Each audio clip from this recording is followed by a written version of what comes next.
This is Beach Talk Radio. Good morning, Mr. and Mrs. America, and all ships at sea. This is your captain speaking, Bean Gene. Bean Gene. The following will be a test of the ship's whistle, the sonar alarm, the cable alarm, and the atomic attack alarm. Hello, America, and welcome to the #1 radio station in all of Fort Myers Beach. Beach Talk Radio. Here are your hosts, Kim and Ed Ryan. And good evening, everybody, and welcome to Tuesday, Beach Talk Radio. Kim is on vacation until Friday when she gets back from Utah. I don't know if you had a chance to look on our Facebook page and saw the video that she posted, or I posted without her knowledge of her using the S word repeatedly for some kind of animal that she thought was chasing her. So if you have a chance to check that out, it's on our Facebook page where we post mostly everything, including this show. We also have a YouTube page, and we're on Instagram. And on Saturdays when we do our walk-arounds, the first video is always on Instagram. So if you can follow us on Instagram, you won't miss any videos. I hope you can hear the sound okay today. If you can hear the sound okay, let us know. Some of you are saying there's something wrong with the sound, but usually at the beginning of the show, there is no sound until we get rolling here. A couple of quick updates to let you know about. You've probably been seeing the pictures and the posts about Thanksgiving, which is Thursday, of course, and we'll be at the Beach Baptist for Thanksgiving dinner. Our show there will be 4 to 5 o'clock, and we are going to have Pastor Shawn Critser on at 6:30 today to talk about the Thanksgiving dinner that they're putting on at the church for free on Thursday. The school board is meeting right now. The comment section starts at 6 o'clock. They had a meet and greet from 5 o'clock to 6, and the comment for 1 hour, they have public comment from 6 o'clock to 7 o'clock, and a lot of the public comment is going to be from the Fort Myers Beach folks who are trying to save the school down there. There's been some rumors that the school district might not rebuild or rehab that school. So the folks from the beach are down there, including Mayor Allers is down there to speak on behalf of the school. So what we're going to try and do is we're going to try and go back and clip those comments from the meeting tonight so that those of you that are watching this award-winning program can go back and listen to the comments from the folks on Fort Myers Beach. Also, one of the things that I was just told about that I guess you could call it breaking news, if there ever was any breaking news, is the Beach Kids Foundation, annually, they distribute toys to beach kids at Christmas time, and traditionally they gather presents. And with the Fort Myers Beach Fire Department and Santa Claus, they deliver those presents throughout the neighborhoods. Well, this year, thanks to the hurricane, it's going to be a little different. The Beach Kids Foundation will still gather presents, but they're going to be distributed to parents from an arranged location on December 17th. So what we're trying to do is, and I know this is a bit of a pain because you can't really just click on that link right there.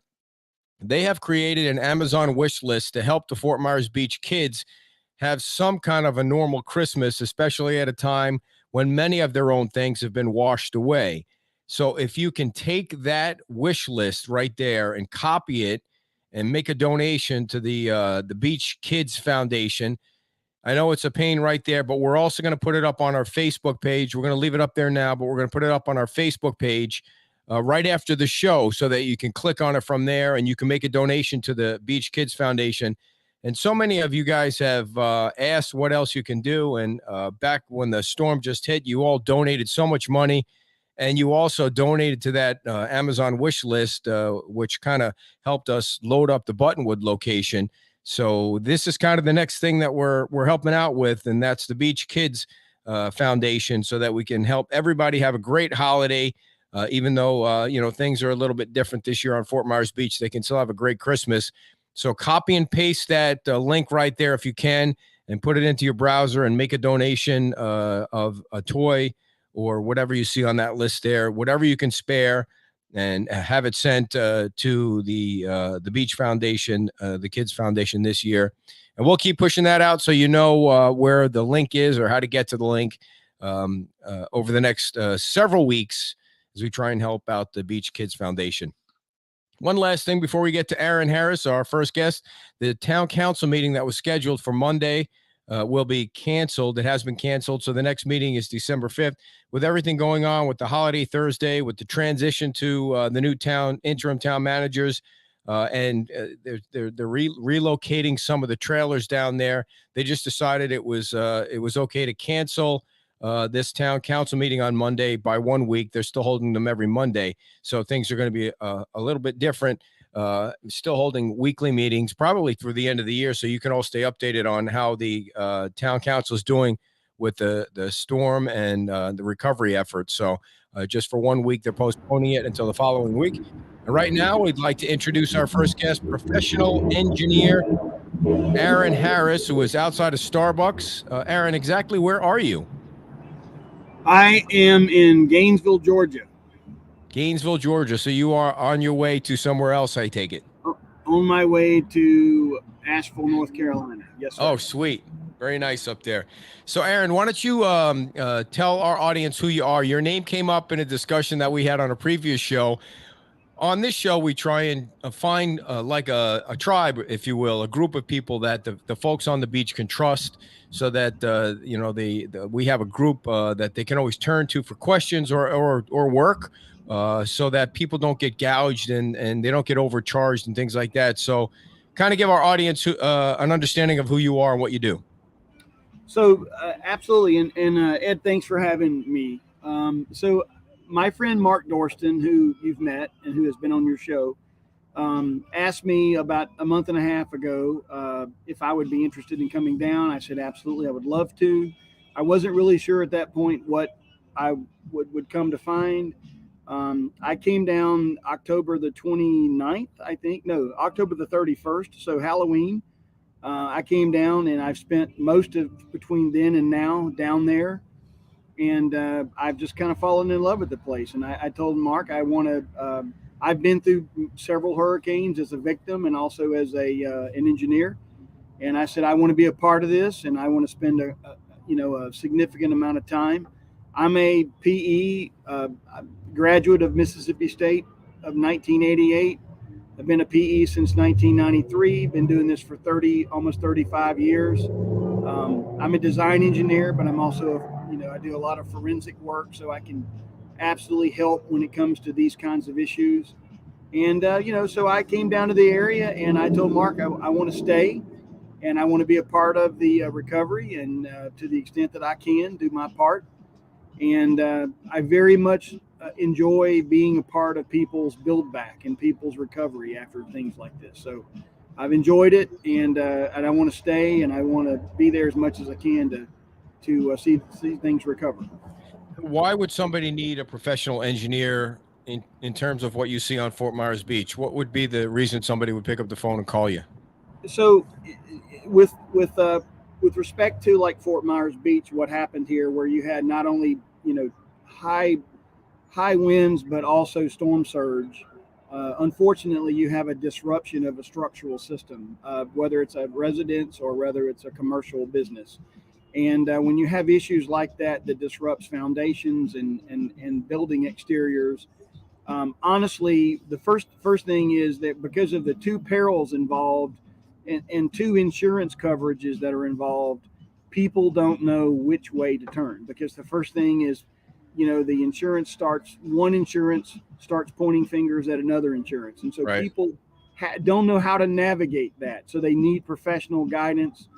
They need not only, people like Mark, but also people like me that can help them, recognize where one stops and where one starts, and how to build back and how to go about, getting their insurance companies to work with them in the way that, in fairness. I mean, insurance companies, by their very nature, tend to, you have a lot of finger pointing involved, and so they need these are highly technical issues that involve not only foundations, but involve the exterior of the structure. They sometimes don't know whether their structure is salvageable. They don't know if it's beyond repair, and so they need somebody to come in and tell them, we can repair this or we can't repair this, and if we can, these are the steps that we have to take. And of course, as you know, the issues that are involved are not only codes, but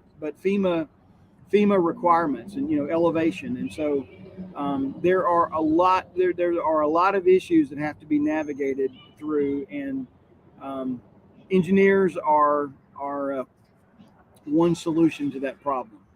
What's the difference, if there is any, between what you do and a structural engineer? Is it all the same thing? Because that phrase has been used a lot at the beginning of this. You got to get your structure in place. I am a civil engineer with structural background, so I am a structural engineer. Okay. There are many different types of civil engineers, but structural engineering is one of those disciplines, if you will, within civil engineering. So, you can be a civil engineer and, for example, be an expert with water, wastewater treatment plants or water treatment plants or environmental engineering or whatever. So, you have to have a familiarity with structures and how they interact with the environment. And so, yeah, you got to have somebody that's got the experience, the credentials, the background that's been around that and has designed and analyzed those types of structures so they know the ins and outs of them. So, by the way, if anyone has any questions for Aaron about this issue that everyone down on the beach is dealing with, please type them in there, and we'll ask them while he's here, while we have him.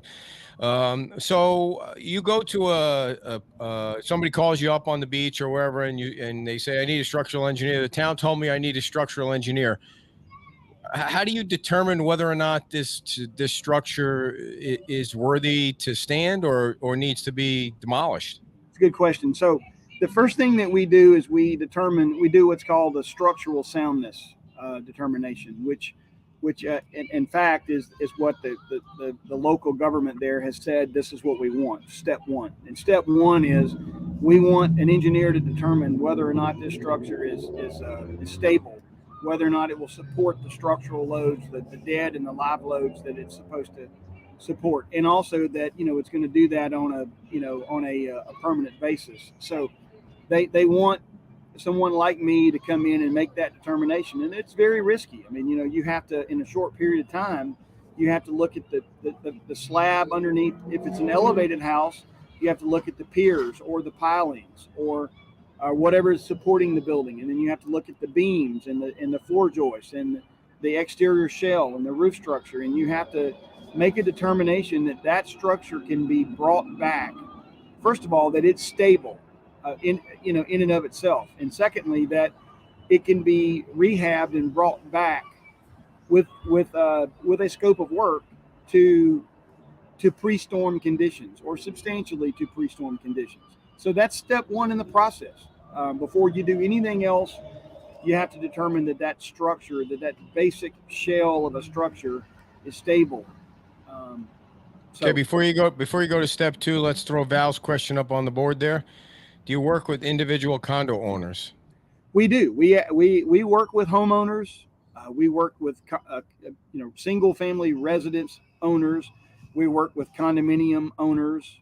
We work with condominium associations. Sometimes where there is a multi-unit building and they want multiple units evaluated, and then of course commercial building owners that want a commercial building evaluated. So various types of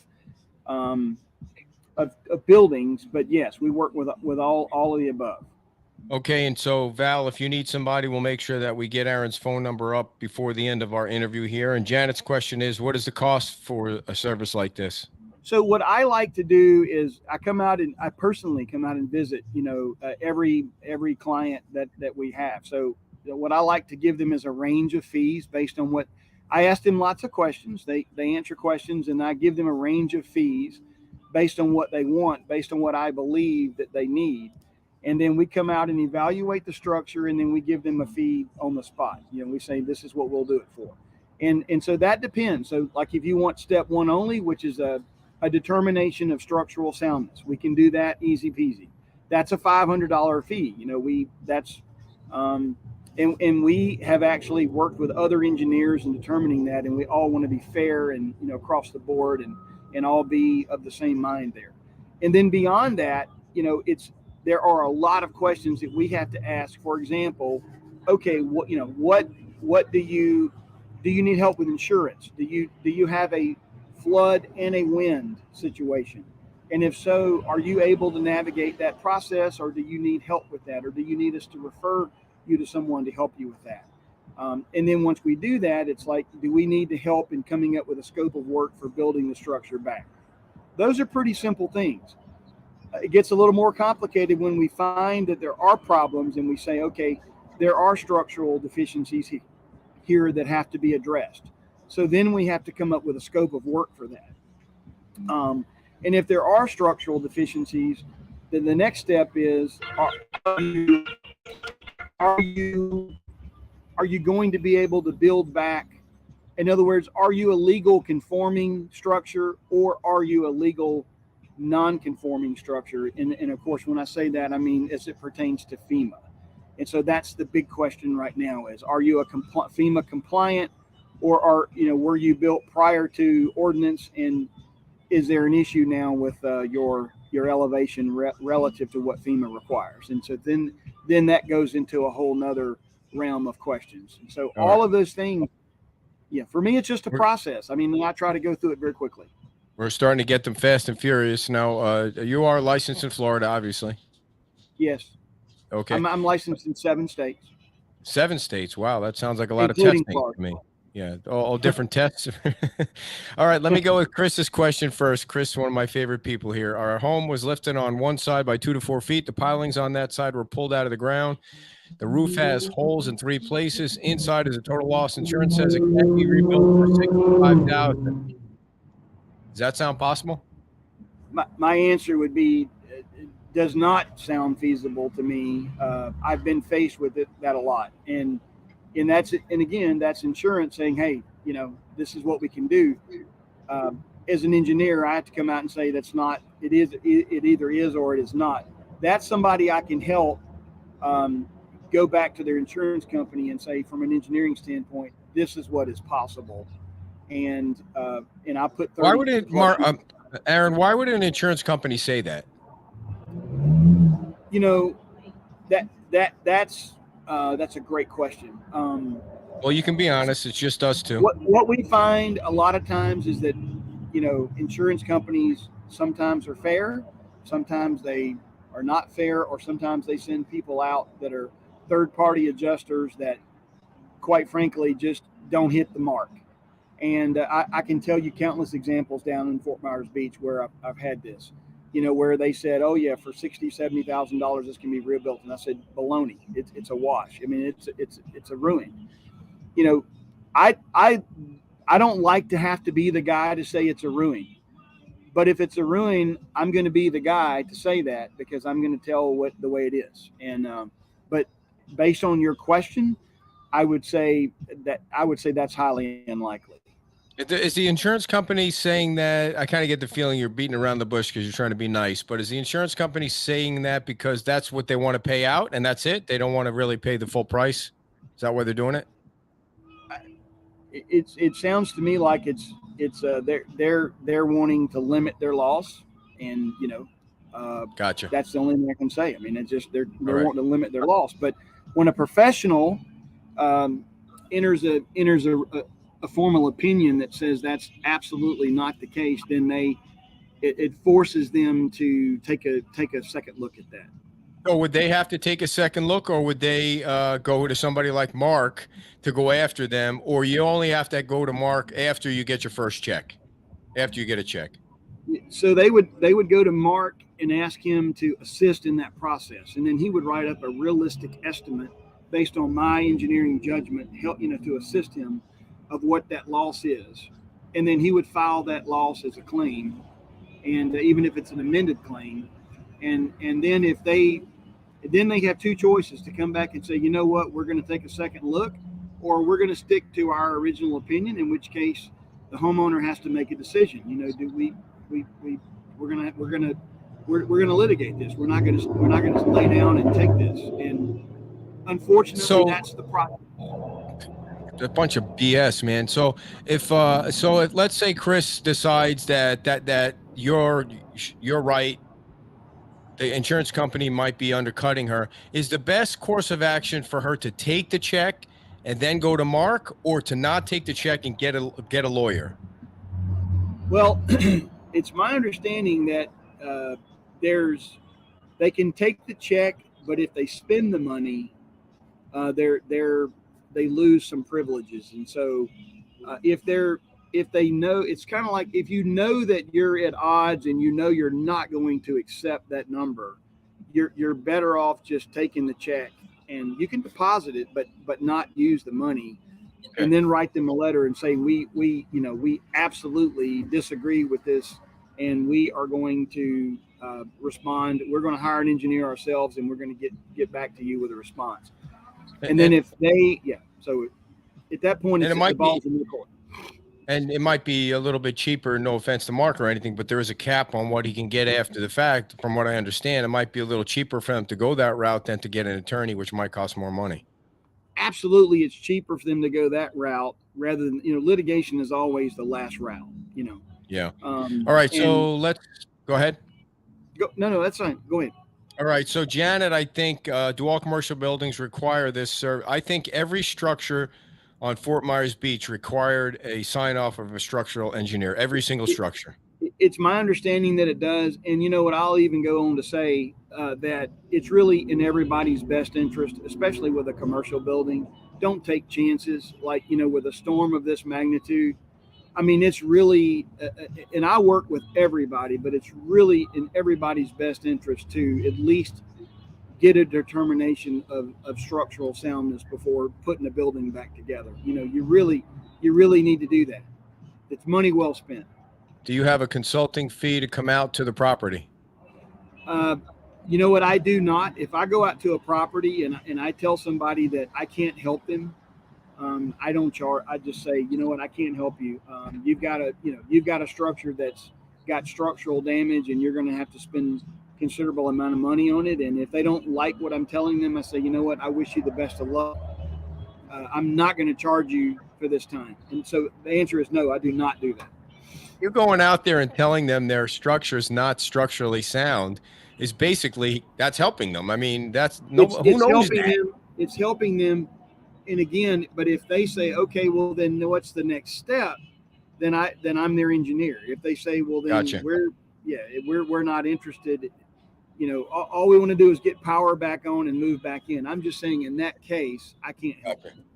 Yeah. So when you ride up and down Estero Boulevard and you see some of those hotels, let's just, without picking a specific hotel, if a hotel or resort is determined to be not structurally sound, does that mean the entire resort has to come down, or that something can be fixed underneath it to make it structurally sound? There's always a way to make it structurally sound. It's a function of how much money is it going to take. I mean, within reason, there's always a way to rehab a structure, but it's a question of, is it going to cost $10,000, $100,000, or $1 million, or $10 million? And there's a lot of structures there that are gutted out. The gutting out, if it's a concrete structure, is not, typically does not put a structural load on the structure to the extent that it's going to damage it. If it's a wood frame structure and you get an 8-foot storm surge, chances are it's going to be a loss, a complete loss. If it's a concrete block building with an 8-foot storm surge, I've seen some that did well, and I've seen some that did not do well. And of course, some that did well, we're actually working with to put a second story on. But we have to come out first and make the determination that the block is sound first. If somebody had their home built up high in recent years, and the storm comes through the area and it's determined to be not structurally sound, can that homeowner go back to the builder and say, dude, man, this was supposed to withstand this storm, and now look what's going on here? Have you seen any of that? I've not seen that example. I understand what you're asking me, but I've not seen that down there. Homes that were properly elevated are Okay. intact, and they seem to be fine. I've not run into the example down there yet where a home was properly elevated and and this storm damaged it to a degree that it's a not unless it got impacted by another building, for example, which is all bets are off. Right. So give us some tips on what people should avoid if they talk to a structural engineer.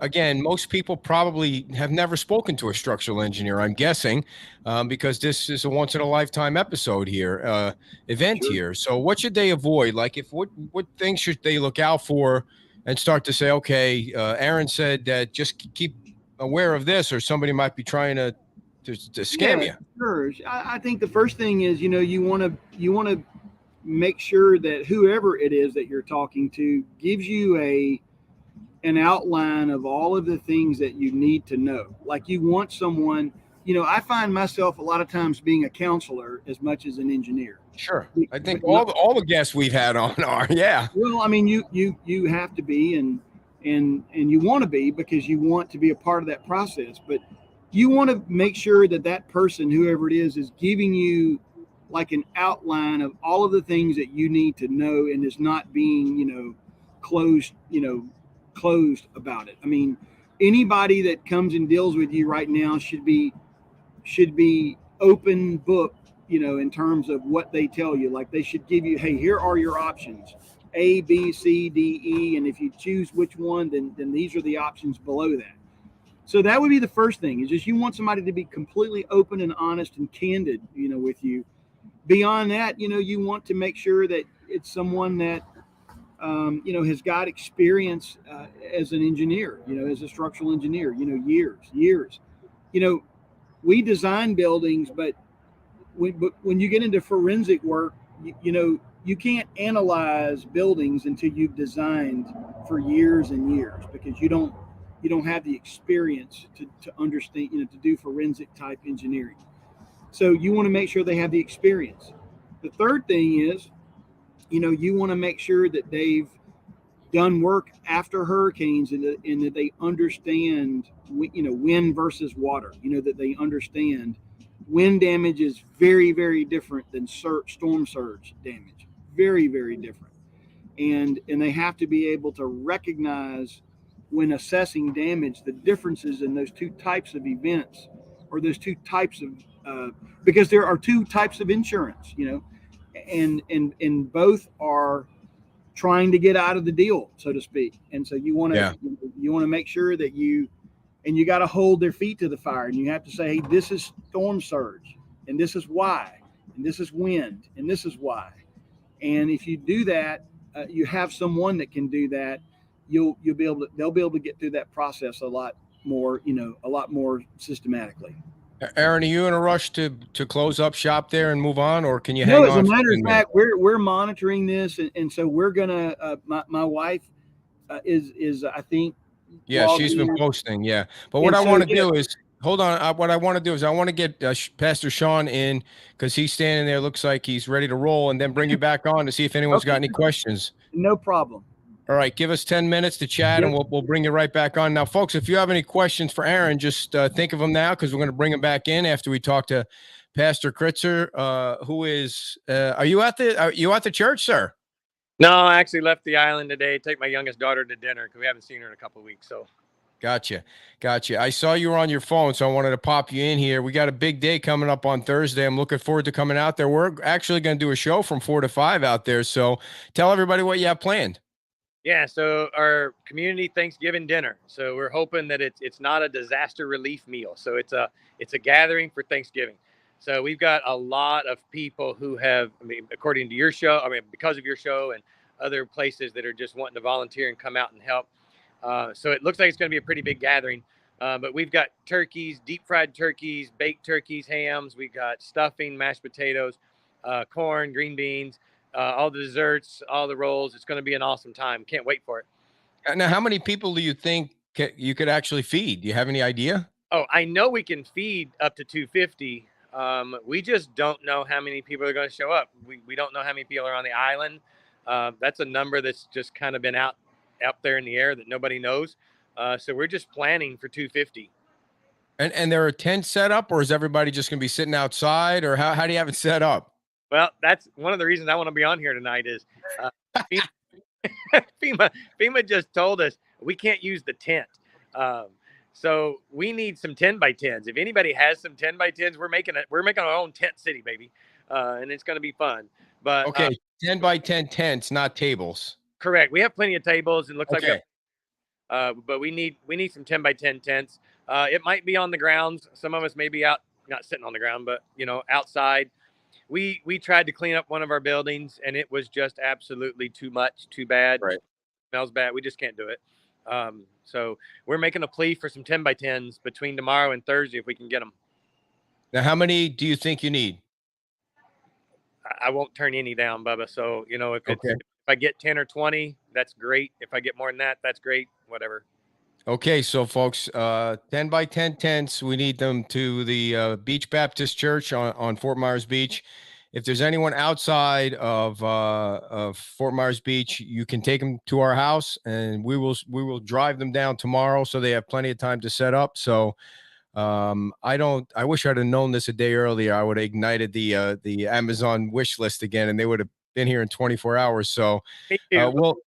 I think I think there's enough people that probably has them. We can just borrow them. I'm not trying to keep them. We got a lot of place to store stuff, so I don't really need them in the future. It's just for this, for this event, really. And you have enough tables, and you have enough chairs, and you have enough volunteers. It looks like we have enough tables and chairs. It's not really much we can do about that. We're gonna make that work, no problem. We've got a church full of chairs. We're just gonna try to drag out of there. If no problem there. And lots of volunteers have come out of the woodwork. Lots of people that are, wanting to get food and things like that. And that's been really great to just see that come together. Your crew is an awesome bunch of people. Oh, great. So what is your plan with the facility? I mean, I walked around the facility and I was just totally dumbfounded. It was just, I just remember a few weeks before the storm, we had done the candidates night for him. And I was just commenting to Kim on how beautiful that church was, and the different rooms and the coffee shop and the whole thing. And then just to see it after that, it was so devastated by that storm. What's your plan?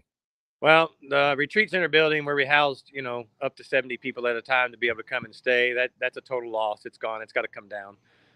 And it looks like the big building we're going to lose because of the 50-50 rule, or the 50% rule. Sorry. We don't have a firm, a number on that yet, but it's nearing that number very quickly. Sure. So we'll probably lose them all. But that's okay because the church will always be a presence on that island. We'll build something. It'll be cool. And it'll be community oriented and probably better than it has been.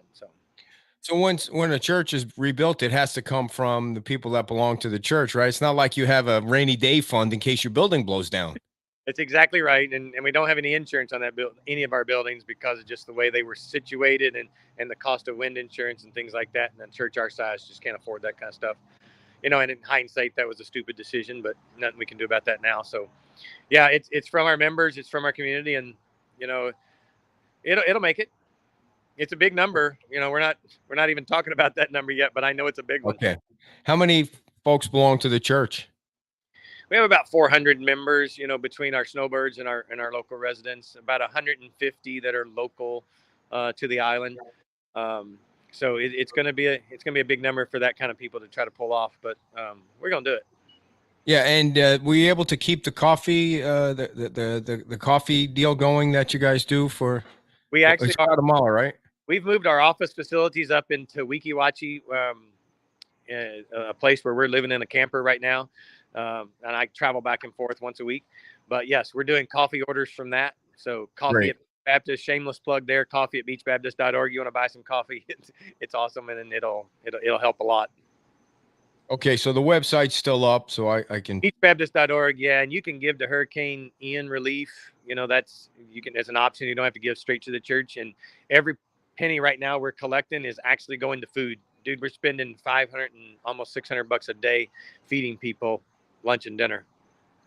Okay, so anything that you donate on the website is going to the folks that you're helping in the community. Yes, sir. Yes, sir. When the big fund starts, we'll know all about it. When when we have to raise a lot of money. Yeah.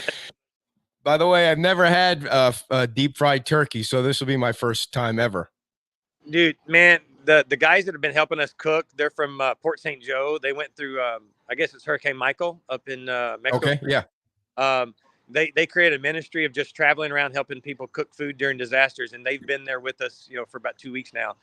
And man, they do it, and it's all privately funded. That's what's crazy, and it's just us. Wow.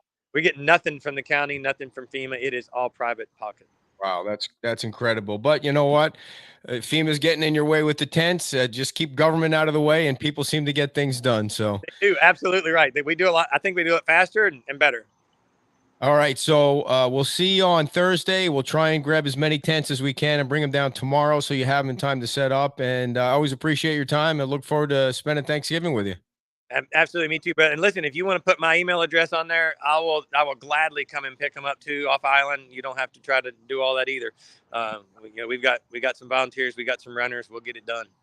Okay, great. We'll take care of it as soon as the show ends. All right, brother. See you Thursday. Yes, sir. All right, Pastor Shawn Critser from the Beach Baptist Church, bringing Aaron Harris back on, and it's so nice to see everybody down in the community doing great things like that. Absolutely. I wish that we could have stayed. We just decided to take a 3-day break. I'm going to be back first part of next week, so I'm looking forward to it. Gotcha.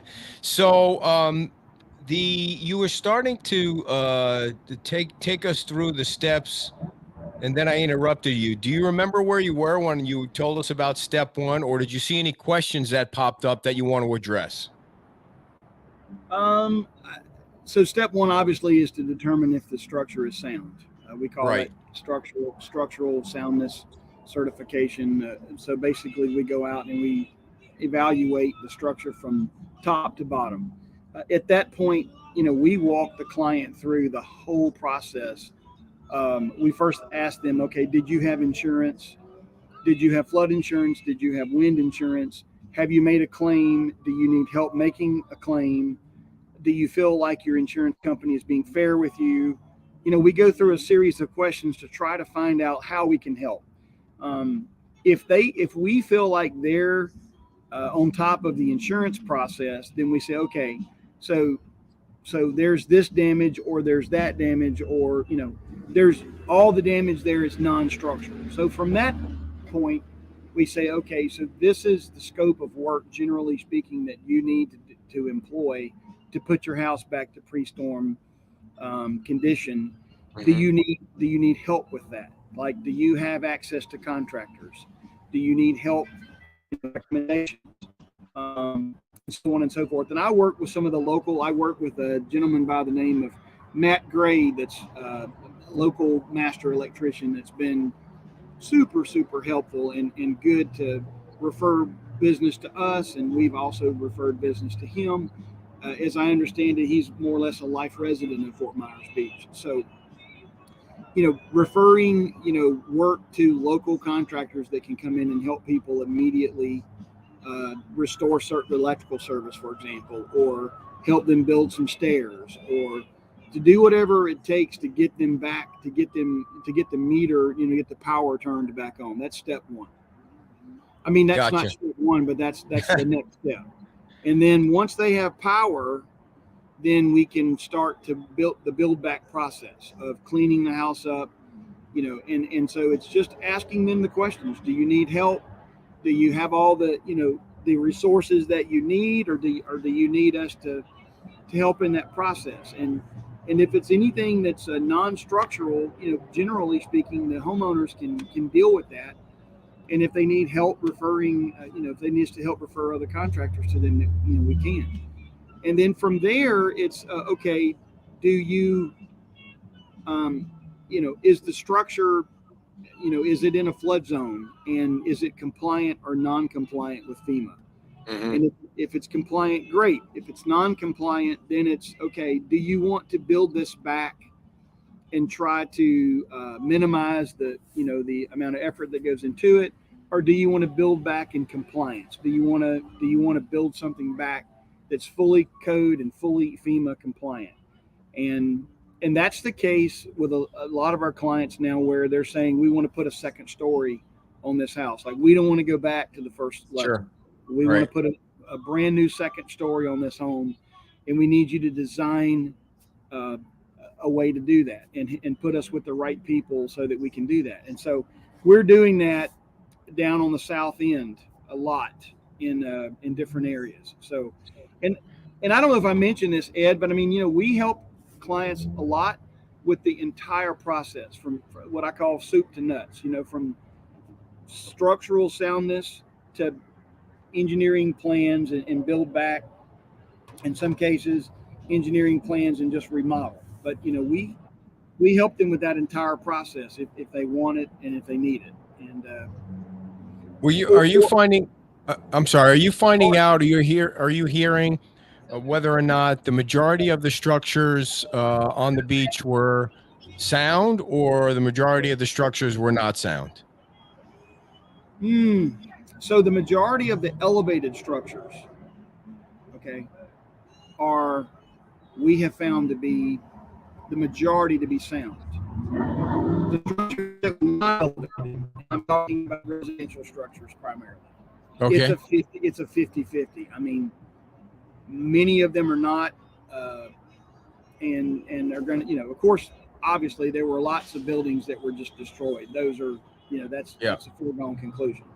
But many of the residential structures, especially those that were just wood framed, they just can't withstand 8 foot of storm surge. It's just too much load. Water load is just so heavy. Structures that were CMU block are about a 50-50. Half of those are sound. And we've even had some clients that said, look, we want to go back. We want to put it back like it was, and we want to do it. We're going to do the 50-50. And of course that's difficult, because of how they determine the valuation of of what they can do, what they can permit. They're very limited in what they can spend and what they can do to put that house back as a legal but non-conforming house. It's very challenging.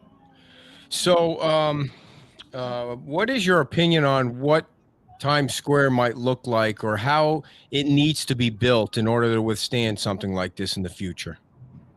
So, if you're in a FEMA flood zone, if you're in a FEMA established flood zone, you should seriously consider building back and conforming to that ordinance, because to not do that is against the grain. It's you're doing something with an absolute not if but when it's going to get destroyed and structurally, like to obsolescence. So if you're in a FEMA flood zone and you've got to build back to a minimum elevation, that is the finished floor of that structure, you should do that. I mean, that's my advice, always. If you're a commercial building, or if you have a property that's a commercially zoned property, you should be dealing with an architect or a structural engineer in figuring out how you can build that property back and still be relevant to your customers, yet be compliant with FEMA. Because again, and it involves things like elevators, and it involves things like ADA ramps and all kinds of things, if you're a commercial business, because you have to accommodate the public.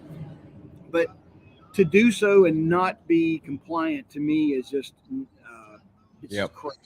It's beyond crazy. Especially if you can't afford it, that's obviously, you don't want to be in this situation ever again, to see what people are going through.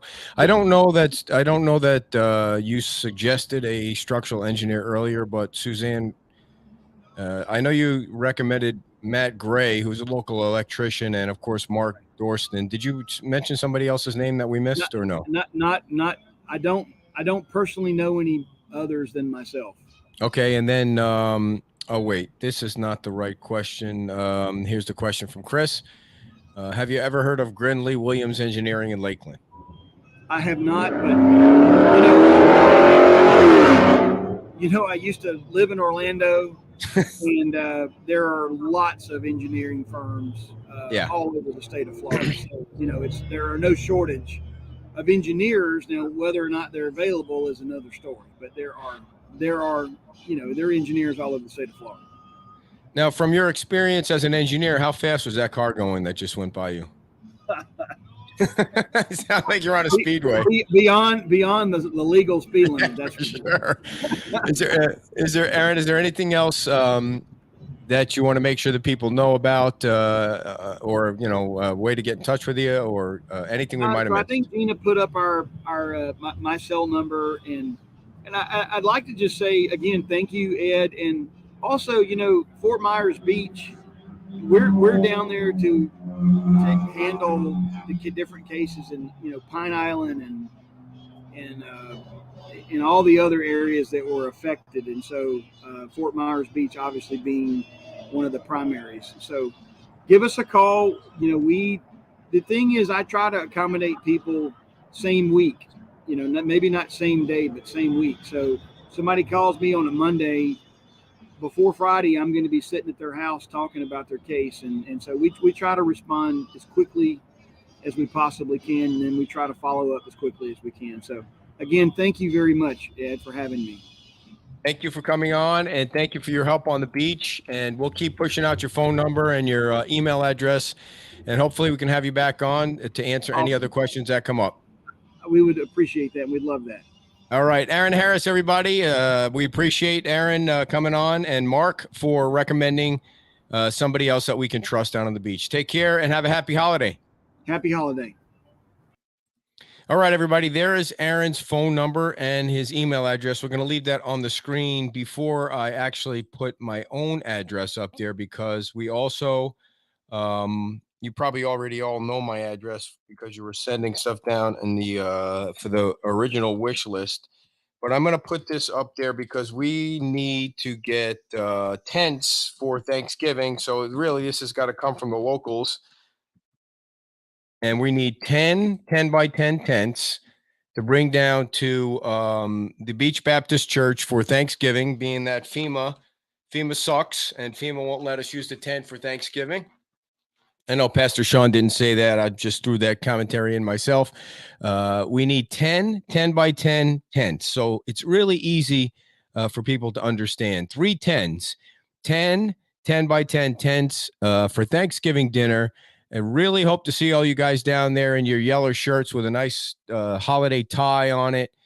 And we're going to have a great time, and it's going to be nice to be able to sit down and relax and tell some positive stories and look ahead to how Fort Myers Beach is rebuilding. And it sounds like they have a delicious menu ready for everybody. It's free, and it's right on the beach there. And we want to go down there and see all the folks. But let's pull those tents out if we can. If you're somewhere close to a Home Depot or a Lowe's, they're not as busy as they used to be, or maybe even a Walmart. I think they might sell them at. And you can pick one up tonight or tomorrow and drop them off here at at the front door. I'll drive them all down tomorrow evening to the church so that they have plenty of tents. That would be really cool if we could pull that off in 24 hours so that they're all set up with that. The other thing I wanted to get back up here real quick was what we're trying to do to help out the Beach Kids Foundation. If you missed it earlier, here is a picture of some of the volunteers from a previous year. The Beach Foundation annually distributes toys to beach kids at the Christmas time. Traditionally, they gather presents, and with the Fort Myers Beach Fire Department and Santa Claus, they deliver presents throughout the neighborhoods. Well, this year, thanks to Ian, everything is different. They've created an Amazon wish list, which I'm going to put up here so everybody can see. And again, you cannot click on this Amazon wish list because this program that I use isn't clickable, but I am going to add that. I'm going to add Aaron's phone number after the show, all to our Facebook page so that you can see all of that. We want you, if possible, to go on that wish list there and make a donation to the folks on Fort Myers Beach and help the Beach Kids Foundation. And we want to stock them up with as many toys and gifts as we can for the folks on the beach. They always do an awesome job. Everybody knows about the Beach Kids Foundation and the work they do on Fort Myers Beach. So we have 2 things we have to get done, you guys out there. So share this, and I'm going to post it to Facebook, and hopefully you can all share that as well. The tents are going to have to come from the locals, but the gifts can come from anywhere across the country.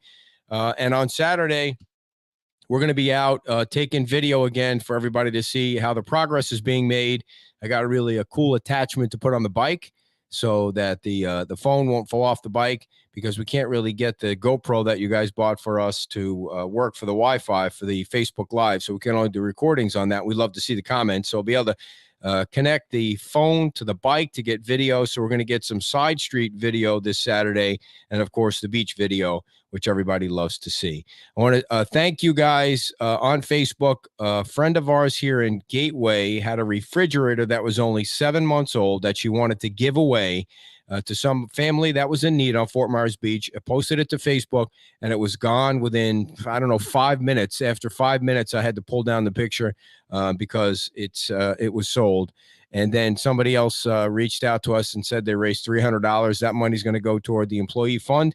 We handed out a bunch more checks to employees on Fort Myers Beach, and I have the total for that. Here it is right here. We're getting close to 150. We're at $121,000 that's been distributed to businesses that can give that money out to the employees that lost their jobs.